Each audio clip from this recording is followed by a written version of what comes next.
Hello class. Today I have been grading your argument essay rewrites and I see a lot of improvements. I'm looking forward tomorrow to your 5-paragraph in-class timed essay. I think it's going to be a lot of fun and I look forward to seeing how you do on it.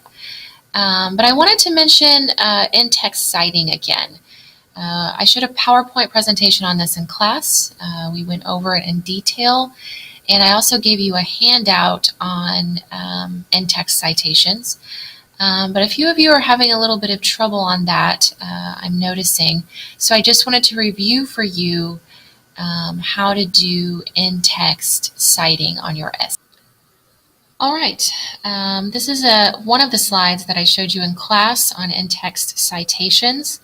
I went ahead and pulled up the slide on electronic sources since most of you primarily used electronic sources, which is fine.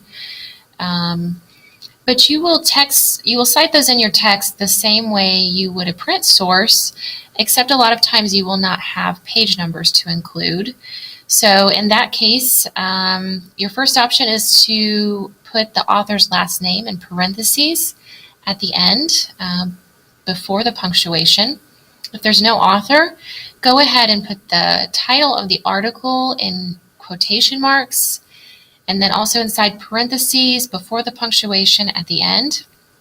If you do not have the title of the article, go ahead and put the title of the website in your parentheses at the end before the punctuation.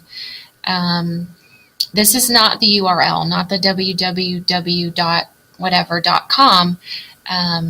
It's the title of the website, such as Modern Language Association. I also wanted to remind you about the handout I gave you in class. We went over this as a class and did some exercises together on it. This is a good handout to show you different ways you can actually use a source in your paper. You can paraphrase, summarize, direct quote.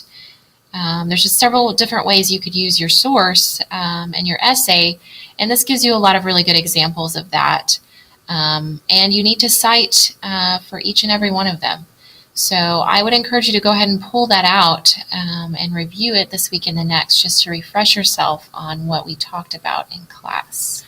Okay, so I would encourage you to review all that we've discussed in class and watch this video as many times as you need. Keep in mind that there are MLA folders in my classroom and in the computer classroom. I believe they are in Mrs. Guston's classroom as well. So access those as you need to. I always had to use them as a student and I still use them as a teacher. So I'm not expecting you to memorize everything in the MLA manual, but just utilize it and keep it on hand as you are citing your sources both within your essay and also at the end on your works cited page.